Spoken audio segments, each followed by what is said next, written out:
Hello दोस्तों आज मैं जिस कंपनी के बारे में बात करने जा रहा हूँ उसको बहुत लोग डिविडेंड पेइंग कंपनी के नाम से जानते हैं, क्योंकि इसका डिविडेंड बहुत मोटा आता है।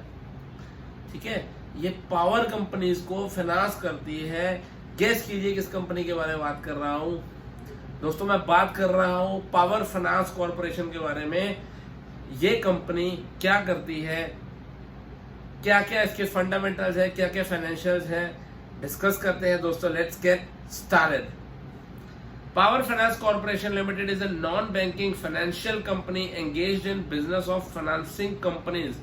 तो power finance corporation power companies को फाइनेंस कंपनी करने वाली कंपनी को पावर फाइनेंस कॉर्पोरेशन कहा जाता है। आगे चर्चा करते हैं। ये एक मिड कैप कंपनी है जिसका स्टॉक मार्केट में रैंक 160 है। अभी प्राइस चार्ट की बात करें, पिछले एक साल में कंपनी ने नेगेटिव रिटर्न्स दिए हैं। कितने? 13.25% के नेगेटिव रिटर्न्स दिए हैं कंपनी ने पिछले एक साल में। पिछले 5 साल की बात करें तो पिछले 5 साल में कंपनी ने 15.25% के नेगेटिव रिटर्न्स दिए हैं।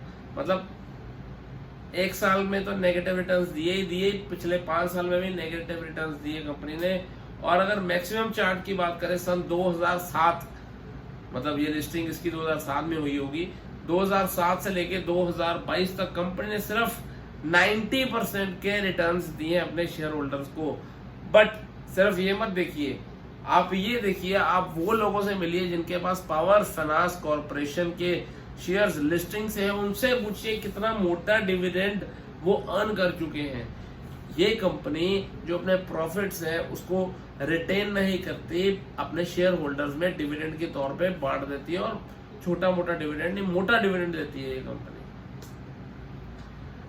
पावर फाइनेंस कॉर्पोरेशन यानी पीएफसी का शेयर आज 105 रुपए 90 पैसे पे जाके बंद हुआ। 1.39% की तेजी इस शेयर में आज थी, और तकरीबन 1.5 रुपया शेयर में आज पड़ गया। अभी कुछ पॉजिटिव और नेगेटिव की बात करते हैं। सबसे पहले इंट्रिंसिक वैल्यू। अभी शेयर का जो करंट भाव है वो इंट्रिंसिक वैल्यू से कम है, मतलब हमारे को शेयर जो है अभी सस्ते में मिल रहा है। तो ये एक बहुत गुड पॉइंट है। एफडी रेट से कंपैरिजन करें तो स्टॉक ने बीते दिनों में एफडी से बेटर रिटर्न्स दिए हैं। डिविडेंड टर्म की बात करें तो वो मैंने आपको बता ही दिया कि स्टॉक ने बहुत बढ़िया डिविडेंड दिया अपने शेयर होल्डर्स को पिछले सालों में। Entry point, good time to consider as stock is not in overbought zone. तो स्टॉक ओवरबॉट जोन में नहीं है। कहां पे? टेक्निकल चार्ट पे ओवरबॉट जोन में नहीं है, तो ये भी एक पॉजिटिव पॉइंट है। No red flag, stock ASM या जीएसएम की लिस्ट में नहीं है, और प्रमोटर की होल्डिंग प्लेज नहीं है। तो ये सभी के सभी पांचों के पांचों पॉइंट हमारे हित में जाते हैं, इन्वेस्टर के हित में जाते हैं। होल्डिंग ट्रेंड की बात करें, पिछले 6 महीनों में प्रमोटर ने अपनी होल्डिंग को कंपनी में स्टेबल रखा है, तो ये एक कांस्टेंट पॉइंट है। लो प्लेज प्रमोटर होल्डिंग, जो प्रमोटर की प्लेज होल्डिंग है वो नहीं है, तो ये भी एक बहुत अच्छा पॉइंट कंसीडर किया जाएगा। म्यूचुअल फंड होल्डिंग, पिछले 3 महीनों में म्यूचुअल फंड ने अपनी होल्डिंग को इस कंपनी में कांस्टेंट रखा है, तो ये एक बहुत अच्छा पॉइंट है, स्टेबल पॉइंट है। शेयर होल्डिंग पैटर्न की बात करें तो प्रमोटर के पास 56% की होल्डिंग है इस कंपनी में, और प्रमोटर कौन है? सरकार। ये सरकारी कंपनी है, ये आपको ये बताना भूल गया। तो 56% होल्डिंग सरकार के पास है। कोई भी कंपनी जिसकी प्रमोटर होल्डिंग 50% से 51% से ज्यादा हो, उसको हम पॉजिटिव मानते हैं, तो ये एक बहुत पॉजिटिव पॉइंट है। म्यूचुअल फंड के पास तकरीबन 13% की होल्डिंग है। अदर डोमेस्टिक इंस्टीट्यूशंस के पास 0.5% की होल्डिंग है। फॉरेन इंस्टीट्यूशंस के पास 17.25% की होल्डिंग है। रिटेलर्स के पास 13.66% की होल्डिंग है। अभी कुछ फाइनेंशियल रेशियोज की बात करें, टोटल रेवेन्यू की बात करें, फाइनेंशियल ईयर 2019 से लेके 2022 तक हर साल इसका रेवेन्यू बढ़ा है। जो फाइनेंशियल ईयर 2020 था, जिसको हम कोविड का समय कहते हैं, उस साल को हम कंसिडर नहीं करेंगे, क्योंकि तब हर कंपनी का बाजा बजा हुआ था। ठीक है। नेट इनकम की बात करें तो नेट इनकम भी हर साल बढ़ती गई है, बस कोविड वाला साल को हम कंसिडर नहीं करेंगे। अभी करंट एसेट मतलब टोटल एसेट और टोटल लायबिलिटी की बात करें तो टोटल एसेट कंपनी के हर साल बढ़ते जा रहे हैं, ये भी एक बहुत पॉजिटिव पॉइंट है। बट एक नेगेटिव ये है कि टोटल लायबिलिटी भी कंपनी की बढ़ रही है। अगर एसेट बढ़ रहे हैं तो कंपनी की लायबिलिटी भी बढ़ रही है, तो उस हिसाब से ये हम इसे नेगेटिव पॉइंट देंगे। कैश फ्लो स्टेटमेंट की बात करें तो कंपनी का जो कैश फ्लो है वो नेगेटिव में चल रहा है। सन 2018 से लेके आज तक जो कैश फ्लो है वो नेगेटिव में है कंपनी का, तो ये भी एक नेगेटिव पॉइंट कंसीडर किया जाएगा। इसकी पीयर कंपनीज की बात करें तो पीयर कंपनीज है IRFC जिसे हम इंडियन रेलवे फाइनेंस कॉर्पोरेशन कहते हैं, REC rural electrification limited corporation limited, और हुडको जिसको हम housing and urban development corporation limited बोलते हैं। पी रेशो की बात करें तो सबसे बढ़िया पी रेशो, सबसे सस्ता पी जो है वो PFC कमांड कर रही है। प्राइस टू बुक रेशो में भी हमें ये शेयर सबसे सस्ता मिल रहा है।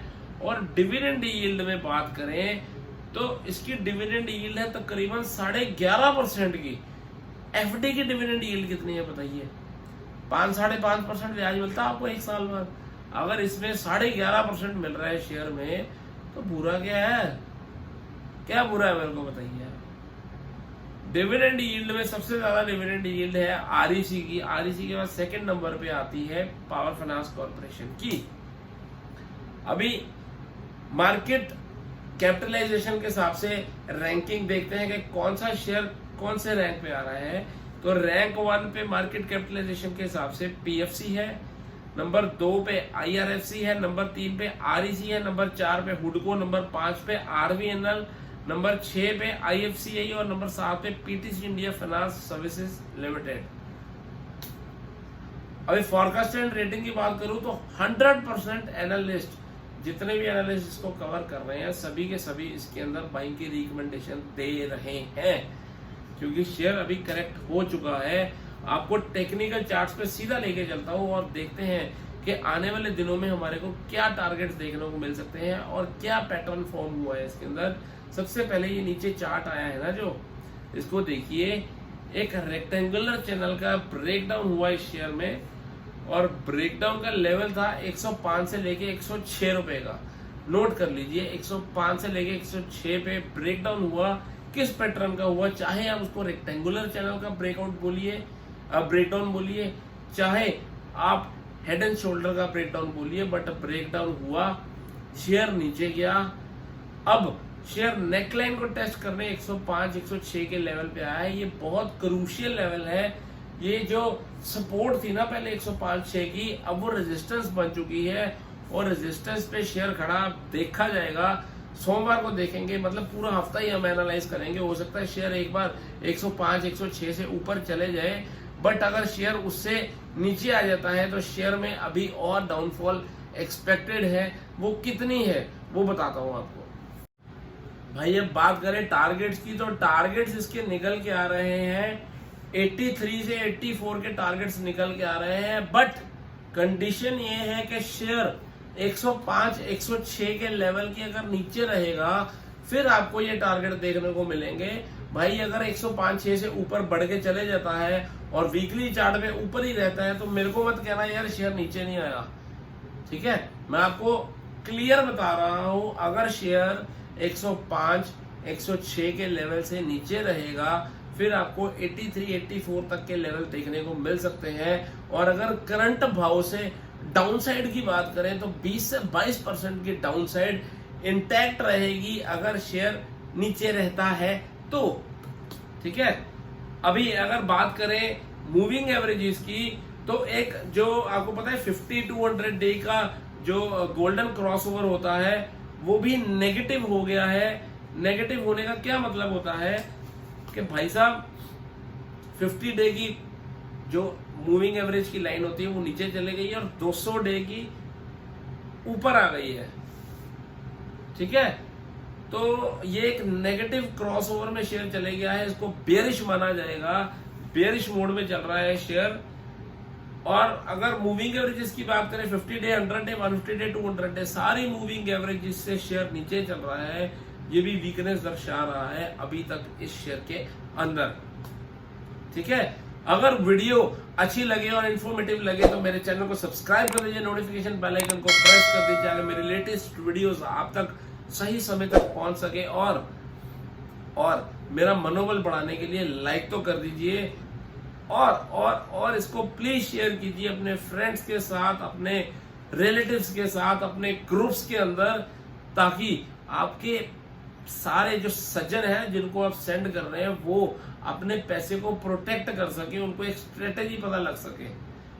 मेरी बाइंग की कोई रिकमेंडेशन नहीं दे रहा आपको कोई भी लेवल पे, सिर्फ जो इन्फॉर्मेशन मेरे पास है वो बस शेयर कर रहा हूँ। कोई बाइंग की या सेलिंग की रिकमेंडेशन नहीं दे रहा। थैंक यू दोस्तों, लव यू, बाय बाय।